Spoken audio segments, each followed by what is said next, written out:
ठाणे महापालिकेमध्ये पुन्हा एकदा शिवसेनेचा महापौर विराजमान होऊन शिवसेनेने आपली परंपरा कायम ठेवलेली आहे। या निवडणुकीनंतर विरोधी बाकावर बसण्याचा पवित्रा घेतलेल्या भाजपने आपली आक्रमकता मावळती घेतली आहे। उपमहापौर पदावर समाधान मानत शिवसेनेसोबत सत्ताधारी बाकावर बसण्याचा निर्णय घेतला। शिवसेनेच्या शर्मिला पिंपळोलकर ठाण्याच्या महापौर तर भाजपचे कृष्णा पाटील उपमहापौर असणार आहेत।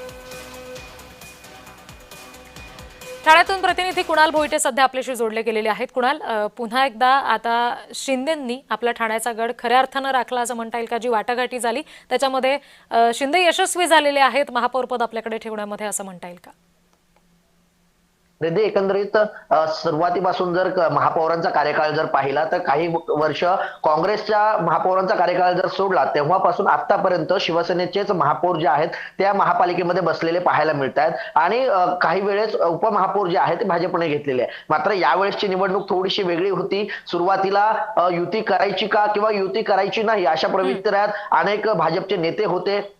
या संदर्भात गणेश नाईकांनी देखील एक परखड भूमिका मांडली होती की आम्ही जर स्वतंत्र लढलो तर एक वेगळा चमत्कार संजय केळकर या ठाणे महापालिकेमध्ये घडवू शकतात। मात्र ऐन टाइमला वरिष्ठांनी यामध्ये मध्यस्थी करत युतीमध्येच निवडणुका लढल्या गेल्या पाहिजेत आणि यासाठी शिवसेनेला 87 जागा आणि भाजपला 40 जागांवरती समाधान मानावं लागलं आणि विरोधी बाकावर बसण्याची भूमिका असताना देखील आता उपमहापौर पद घेऊन भाजपला आपली जी आक्रमकता आहे ती मावळती घ्यावी लागलेली आहे आणि महापौरपदी शर्मिला पिंपळोलकर या बसलेल्या आहेत आणि उपमहापौरपदी कृष्णा पाटील बसलेले आहेत।